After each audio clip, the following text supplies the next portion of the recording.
judgment is meant to bring paralysis in this House, and you need, Mr. Speaker, to make a decision on this matter.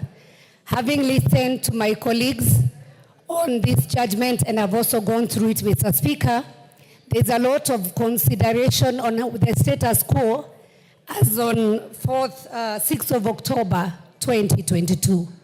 Mr. Speaker, from 6th of October, many things have changed.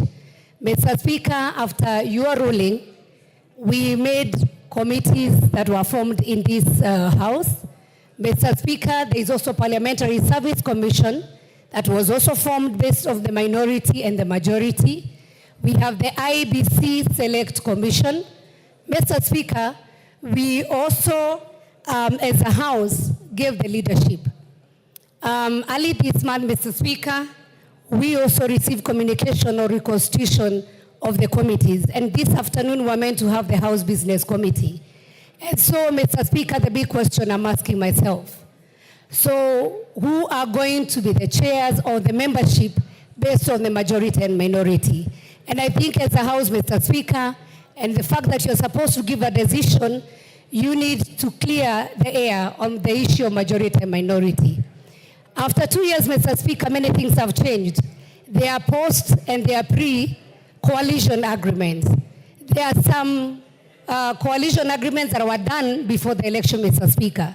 If we take the case of Chap Chap, Mr. Speaker, even before the election, they had left the coalition that they had signed with before. And so as we make the decision, are they part of Azimio? And the other question is, does Azimio still exist? Mr. Speaker, as a Jubilee Party, June 2023, we wrote a letter here as members of Jubilee Committee and requested to be an independent political party. So, Mr. Speaker, as we make this decision, are we going to be counted in Azimio, or are we going to be counted as independent? And because, Mr. Speaker, we hold these positions, we need clear guidance, Mr. Speaker, on this issue, so that as the whip sit down to reallocate the position, we know where we belong.